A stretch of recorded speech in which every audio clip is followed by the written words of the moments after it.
მოგესალმებით.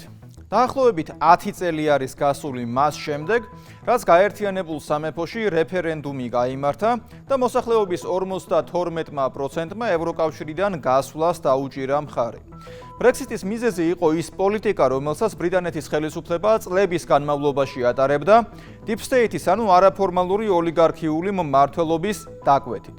არალეგალური მიგრაცია, LGBT იდეოლოგია, ბრიუსელის გაუთავებელი და არაადეკვატური რეგულაციები, გადასახადები და დიქტატის მორჩილება. ინგლისელებს ეს ყველაფერი არ მოსწონდათ და ამიტომაც უნდოდათ ევროკავშირიდან გასვლა. მაგრამ მიიღეს მათ ის შედეგი. დღეს ბრიტანეთის პოლიტიკურ ელიტასა და ლეიბორისტულ პარტიაში ძლიერდება ის აზრი, რომ ქვეყანა ევროკავშირს უნდა დაუბრუნდეს. ერთ-ერთი, ვინც ამას მხარს უჭერს, არის ლონდონის მერი სადიკ ხანი. ესეც რომ არ ყოფილიყო, ძალიან კარგად ჩანს, რომ 2016 წლის შემდეგაც ბრიტანეთის პოლიტიკური ელიტა მაინც მიხვებოდა იმ გლობალისტურ და ნეოლიბერალურ პოლიტიკას, რასაც Deep State უკვეთავდა. ცოტა ხნის წინ კირ სტარმერისთვის შიდა პოლიტიკურ ველზე დიდი მარცხი მოხდა. გორტონსა და დენტონში გამართულ შუალედურ არჩევნებში ლეიბორისტები დამარცხდნენ და პარტიამ მესამე ადგილი დაიკავა. გამარჯვებული გახდა მემარცხენე პარტია მწვანეები და ნაიჯელ ფარაჟის პარტია რეფორმა. ისეც უნდა აღინიშნოს, რომ ჯერჯერობით ნაიჯელ ფარაჟის პარტია ბრიტანეთში ყველაზე რეიტინგული პარტიაა. ასევე საკმაოდ რეიტინგული ხდება კიდევ ერთი კონსერვატორული პარტია, რომელსაც ილონ მასკიც უცხადებს მხარდაჭერას. პარტიას ჰქვია აღადგინე ბრიტანეთი და მისი ლიდერი არის რუპერტ ლოუ. არჩევნების შედეგებს თუ შევხედავთ, გამოჩნდება, რომ 2024 წლის შემდეგ ლეიბორისტების პარტიამ 25%-ზე მეტი მხარდამჭერი დაკარგა.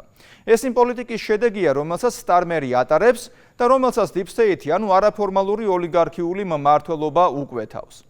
არალეგალური მიგრაცია და LGBT იდეოლოგია გაერთიანებული სამეფოსთვის ძალიან დიდ პრობლემას წარმოადგენს. ბრიტანეთში Deep State-ის, ანუ არაფორმალური ოლიგარქიული მმართველობის დაკვეთების შესრულება ძალიან მაღალ დონეზე მიმდინარეობს. მედიაში გაჟონა ინფორმაციამ სახელმწიფო დოკუმენტების შესახებ, რომელიც საზოგადოებრივი ერთიანობის სტრატეგიას ეხება და სადაც დიდი ბრიტანეთის დროშა, ისევე როგორც ინგლისისა და შოტლანდიის დროშები, სიძულვილის სიმბოლოდ არის მოხსენიებული. გაერთიანებული სამეფოს მწვანეთა პარტიის ინიციატივები კიდევ უფრო შორს მიდის და ეკლესიასთან ბრძოლა ახალ ეტაპზე ახავს. მათი ინიციატივაა, რომ სრული სეკულარიზაცია მოახდინონ და ეკლესია სრულად გამოეყოს სახელმწიფოს. არადა 1934 წლის შემდეგ ინგლისში ეკლესიის მეთაური არის ბრიტანეთის მეფე. ასეთ ინიციატივაში მთავარი მაინც იმ ტრადიციულ მემკვიდრეობასთან ბრძოლაა, რომელიც დიდ ბრიტანეთს ახასიათებს. მას შემდეგ, რაც ხელისუფლებაში ლეიბორისტები მოვიდნენ, გასაბერი ნავებით საზღვარი 66,000-მა არალეგალმა გადაკვეთა, რაც ძალიან მაღალი მაჩვენებელია. მხოლოდ 2025 წელს ლა-მანშის სრუტე პატარა გასაბერი ნავებით დაახლოებით 41,500-მა მიგრანტმა გადაკვეთა. 2024 წელს ეს მაჩვენებელი დაახლოებით 36,500 იყო. სრულიად ბუნებრივია, რომ ასეთი უკონტროლო მოცემულობის ფონზე ჩნდება არალეგალების მასობრივი დეპორტაციის ინიციატივებიც. ნაიჯელ ფარაჟის პარტიაში აცხადებენ, რომ თუ ხელისუფლებაში იქნებიან, 5 წლის განმავლობაში 600,000 არალეგალის დეპორტაციას მოახდენენ. არ არის გასაკვირი, რომ რეფორმების პარტიის რეიტინგი მზარდია. დღეს ლონდონი დე-ფაქტო ბრიუსელს ემორჩილება, მაგრამ როგორც ჩანს, საუბარია მოცემულობის დე-იურე გაფორმებაზეც. გიორგი მდივანის სიუჟეტში ნახავთ, როგორია ბრიტანეთში მოტყუებული საზოგადოების განწყობა პოლიტიკური ელიტების მიმართ. რეალურმა პოლიტიკურმა დამოუკიდებლობამ და სუვერენიტეტმა ბოლო პერიოდის მკვეთრი გეოპოლიტიკური ცვლილებებისას გარდამტეხი მნიშვნელობა შეიძინა. მარტივი პოლიტიკური ფორმულა შემდეგნაირად ჟღერს. რაც უფრო ნაკლებია ქვეყანაზე Deep State-ის ზეგავლენა, მით მეტი სუვერენიტეტი გააჩნია მას. ფორმალურად ქვეყანა შეიძლება არ იყოს გლობალისტური გაერთიანების წევრი, მაგრამ ის მაინც Deep State-ის მიერ იმართებოდეს. ამის მშვენიერი მაგალითია დიდი ბრიტანეთი. ქვეყნის მოსახლეობამ 2016 წელს Brexit-ს დაუჭირა მხარი. ბრიტანეთის ევროკავშირთან განქორწინების პროცესს რამდენიმე წელი დაჭირდა და ქვეყანამ ოფიციალურად 2020 წელს დატოვა ევროგაერთიანება. მაგრამ Deep State-ის ფარული კონტროლი დიდ ბრიტანეთზე არსად გამქრალა და ბოლო წლების განმავლობაში ქვეყანა ზუსტად იმავე მავნებლური ნორმებით იმართება, რასაც ბრიუსელის დანიშნული ბიუროკრატები აწესებენ. დიდი ბრიტანეთის Deep State-ის ტყვეობაში დარჩენის ცოცხალი, მოსიარულე მაგალითი ბორის ჯონსონია. ერთდროს Brexit-ის აქტიური მხარდამჭერი, შემდეგ ქვეყნის პრემიერ-მინისტრი და ფორმალურად ქვეყნის ევროკავშირიდან გამოსვლის განფორმებელი გლობალური ომის პარტიის დამსახურებული გავლენის აგენტი გამოდგა. ბორის ჯონსონი იყო ის პოლიტიკოსი, რომელმაც უკრაინის ომის სამშვიდობო მოლაპარაკებები ჩაშალა თურქეთში და ზელენსკის რეჟიმს ომის გაგრძელებისკენ მოუწოდა. რაც იმას ნიშნავს, რომ ბორის ჯონსონი დამოუკიდებლად არ მოქმედებდა და Deep State-ის დღის წესრიგს ანხორციელებდა. ამ ლოგიკას თუ მივყვებით, ბორის ჯონსონი პრემიერ-მინისტრის თანამდებობაზე ყოფნის განმავლობაში არც საკუთარ ქვეყანას არ მართავდა ეროვნული ინტერესებიდან გამომდინარე. ბრიტანეთის ყოფილი პრემიერ-მინისტრი ლის ტრასი ბოლო პერიოდში ხშირად აპელირებს იმ ფაქტზე, რომ მისი ქვეყანა არაფორმალური ოლიგარქიული მმართველობის მიერ იმართება. ხალხი ფიქრობს, რომ ჩვენი პრემიერ-მინისტრი და ფინანსთა მინისტრი ძლევამოსილნი არიან. მათ შეუძლიათ მთავრობაში ბერკეტების გამოყენება. სინამდვილეში მთავრობას მუდმივი ბიუროკრატია აკონტროლებს. სწორედ ისინი ნიშნავენ და ათავისუფლებენ ადამიანებს. მუშაობენ სამთავრობო სტრუქტურებში. ისინი აკონტროლებენ თითოეული დეპარტამენტის ბიუჯეტს. ისინი იღებენ გადაწყვეტილებებს იმის შესახებ, თუ როგორ ხორციელდება პოლიტიკა. 2020 წელს დიდმა ბრიტანეთმა ევროკავშირი დატოვა. მაშინ ბრიტანელების დიდ ნაწილს ჰქონდა იმის მოლოდინი, რომ ისინი ევროკავშირში ყოფნისას დაკარგულ სუვერენიტეტს დაიბრუნებდნენ და საკუთარი თავის ბატონ-პატრონები გახდებოდნენ. ბრექსიტის მთავარი მიზეზიც ხომ სწორედ ეს იყო. მოსახლეობას სურდა, რომ დიდი ბრიტანეთის შესახებ გადაწყვეტილებები მათ ქვეყანაში მიღებულიყო და არა ბრიუსელში. სხვა დანარჩენ მიზეზებთან ერთად ერთ-ერთი უმთავრესი საკითხი ევროკავშირის ღია საზღვრის პოლიტიკაზე უარის თქმა, უკონტროლო მიგრაციის შემცირება და საკუთარი საზღვრების დაცვა იყო. დღევანდელ სიუჟეტში ჩვენ იმის განხილვას შევეცდებით, თუ რა მოხდა რეალურად დიდ ბრიტანეთში მას შემდეგ, რაც ქვეყანამ ევროგაერთიანება დატოვა და რამდენად შეესაბამებოდა ბრიტანეთის ხელისუფლების პოლიტიკა ბრექსიტის დროს გაცემულ დანაპირებს. პირველი საკითხი, რასაც ჩვენ უნდა შევეხოთ, ეს არის მიგრაციული პოლიტიკა. კონსერვატორები ამბობენ, რომ მათ ბრექსიტი განახორციელეს, მაგრამ მათ არც ერთი დაპირება არ შეასრულეს. მაგალითად ავიღოთ იმიგრაციის საკითხი, მიზეზი, რის გამოც ხალხმა ევროკავშირიდან გასვლას მისცა ხმა. სინამდვილეში ბრექსიტის შემდეგ იმიგრაცია მნიშვნელოვნად გაიზარდა. გასულ წელს დიდ ბრიტანეთში თითქმის 1 მილიონი ადამიანი ჩამოვიდა. რეფერენდუმის დროს ეს დაახლოებით 250,000 ევროკავშირის მოქალაქე და 280,000 ევროკავშირის არაწევრი მოქალაქე იყო. ასე რომ ბრიტანეთში იმიგრაცია თითქმის გაორმაგდა. თუმცა მათთვის, ვინც ამბობს, რომ ვესტმინსტერის პარლამენტი სუვერენულია, ეს გარკვეულწილად მართალია, მაგრამ სინამდვილეში დიდი ბრიტანეთი აგრძელებს ევროკავშირის მრავალი წესის დაცვას. ანუ რა გამოდის? დიდი ბრიტანეთის ხელისუფლებამ საკუთარი მოსახლეობა მოატყუა და უკონტროლო მიგრაციის დამთავრების მაგივრად ის კიდევ უფრო გაამძაფრა. კիր სტარმერის ლიბერალური მთავრობა საკუთარი ქმედებებით არალეგალურ მიგრაციას ახალისებს. ამაზე თუნდაც ის ფაქტი მოწმობს, რომ იმ მიგრანტებს, ვინც ქვეყანაში შეაღწიეს, მათი მომავლის გარკვევამდე სახელმწიფო სასტუმროებში აცხოვრებს. ამის დაფინანსება, რა თქმა უნდა, დიდი ბრიტანეთის ბიუჯეტიდან ხდება. შესაბამისად, ეს თანხები ადგილობრივ მოსახლეობას აკლდება გაურკვეველი წარმოშობის და წარსულის მქონე მიგრანტებისთვის კომფორტული ცხოვრების უზრუნველსაყოფად და ეს ბევრი ბრიტანელის განრისხებას იწვევს.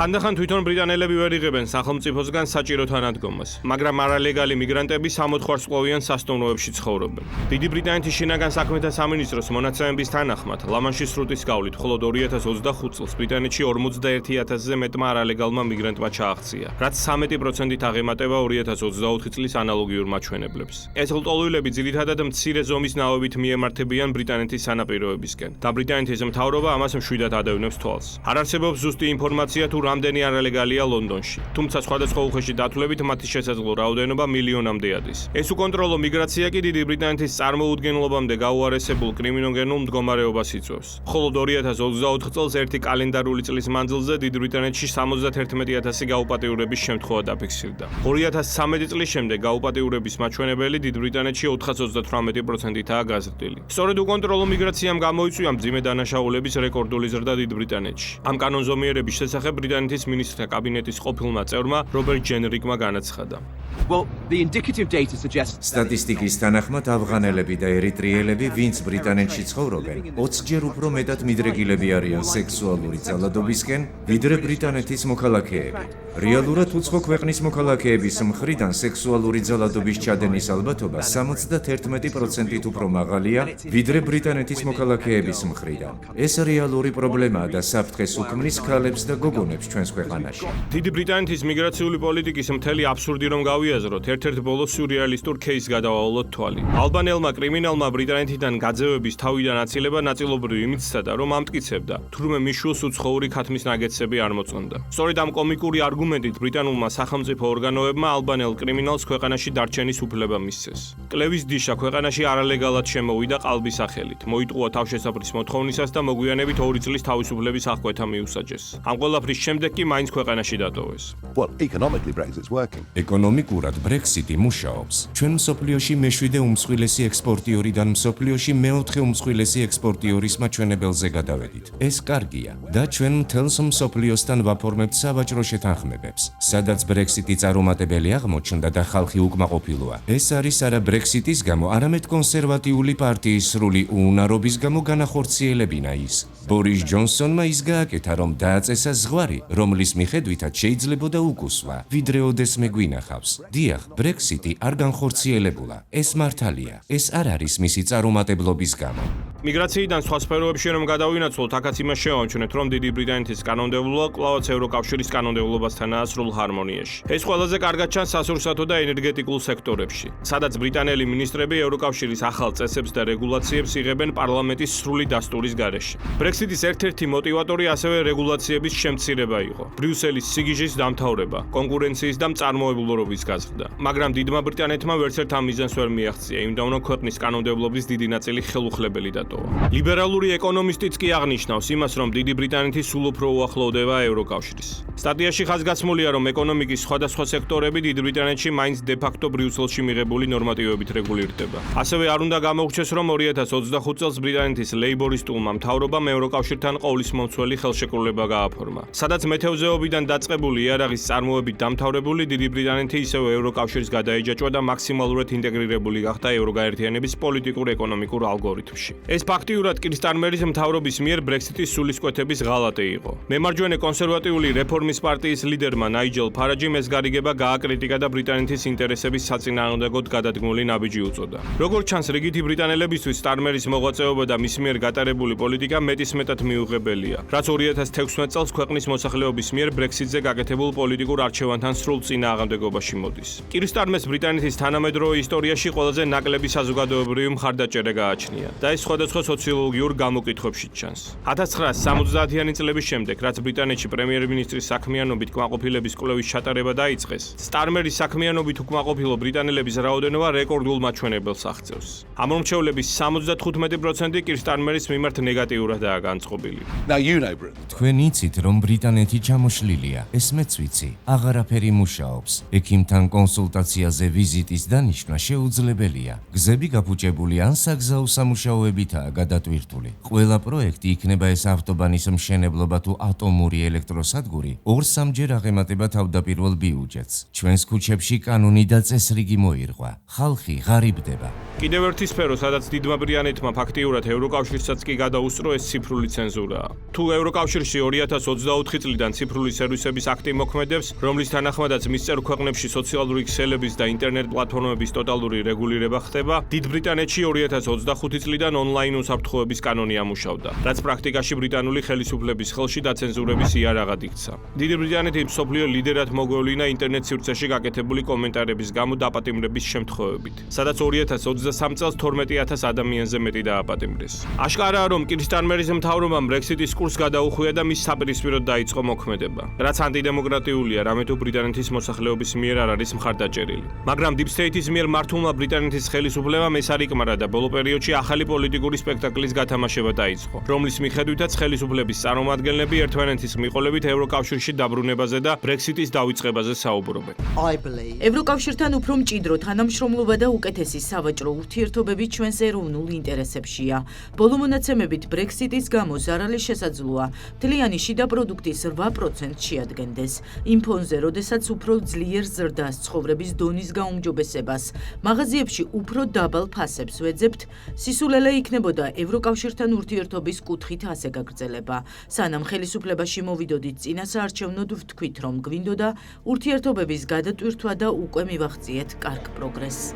იმის მიუხედავად, რომ კիր სტარმერი ბრიუსელს მაქსიმალურად უახლოვდება, სხვადასხვა ხელშეკრულებებს აფორმებს და ყველგან ევროკავშირის პოზიციას იმეორებს, Deep State-ის სხვა ბრიტანელი მარიონეტები ყველაფერს აკეთებენ ის უფრო შორს რომ წავიდეს. თუ თვითონ სტარმერი 2016 წელს Brexit-ის შედეგების ანულირებისთვის იბრძოდა. მისი მოადგილე დევიდ ლამი კი Brexit-ის მომხრეებს ნაცისტებს უწოდებდა. ანუ სადღაც 17 მილიონზე მეტ ადამიანს ასეთი ეპიტეტით მოიხსენიებდა. შემდეგ იგივე დავიდ ლამი მეორე რეფერენდუმის ჩატარებასაც ითხოვდა. ახლა კი ლონდონის მუსლიმი მერი სადიკ ხანი, იმ ლონდონის, რომელიც ქურდობების და სექსუალური დანაშაულის ყველანაირ ზღვარს ცდება და მსოფლიოში ერთ-ერთ ყველაზე სახიფათო ქალაქად იქცა. ამ პრობლემების მოგვარების მაგივრად იმას ამბობს, რომ შემდეგ არჩევნებზე ლეიბორისტული პარტიისთვის ხმის მიცემა, ევროკავშირში დაბრუნებისთვის იქნება ხმის მიცემა.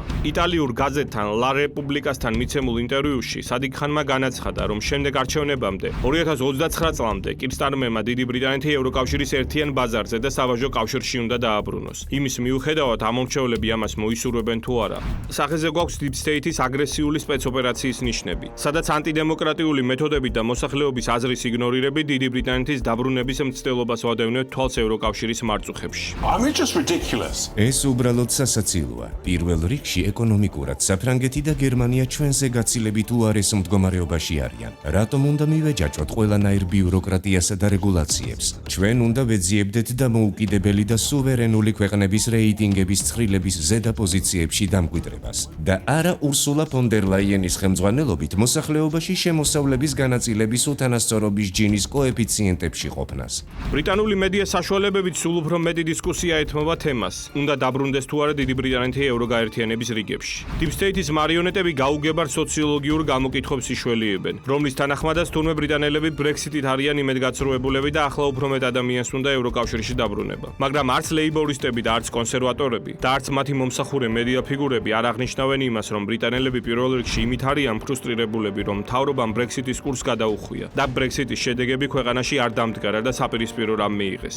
ამაზე თუნდაც ის მეტყველებს, რომ რეფორმის პარტია, რომელიც მიგრაციის გამკაცრების და მეტი სუვერენიტეტის მომხრეა, რაც თანხვედრაშია Brexit-ის მიზნებთან, ყველაზე დიდი საზოგადოებრივი მხარდაჭერით სარგებლობს და მოსახლეობის 27%-ამდე უჭერს მხარს, რაც იმას ნიშნავს, რომ დიდი ალბათობით შემდეგ არჩევნებზე გაიმარჯვებენ. მაგრამ იქამდე დიდი ბრიტანეთის кейსი ალბათ პოლიტიკურ სახელმძღვანელოში შევა, როგორც დიდი სპექტაკლი, სიყალბე და ღალატი, როდესაც გარემართვაზე მყოფმა მთავრობამ Brexit-ის პოლიტიკის მაგივრად ანტი-Brexit-ის პოლიტიკა აწარმოა. დემოკრატიული რეფერენდუმის შედეგები მხედველობაში არ მიიღო და ქვეყნის ეროვნულ ინტერესებს უღალატა. ჯერჯერობით ძნელია იმის თქმა, დაუბრუნდება თუ არა დიდი ბრიტანეთი ევროკავშირს, მაგრამ სავსებით ცხადია, რომ Deep State-ის გავლენა თანაბრად ვრცელდება როგორც ბრიუსელზე, ისე ლონდონზე. როგორც ჩანს, ბრიტანელი საზოგადოების სურვილი, რომ სუვერენიტეტი დაებრუნებინათ და თავისუფლად ეცხოვრათ, სურვილად რჩება, რომელიც ფორმალურად Brexit-ით გამოიხატა, მაგრამ რეალურად არაფერი შეეცვლილა. მე იოანე შაიშმელაშვილი ვარ, კვირაში 4 ჯერ 21 საათსა და 15 წუთზე უყურეთ ევროკრატიას.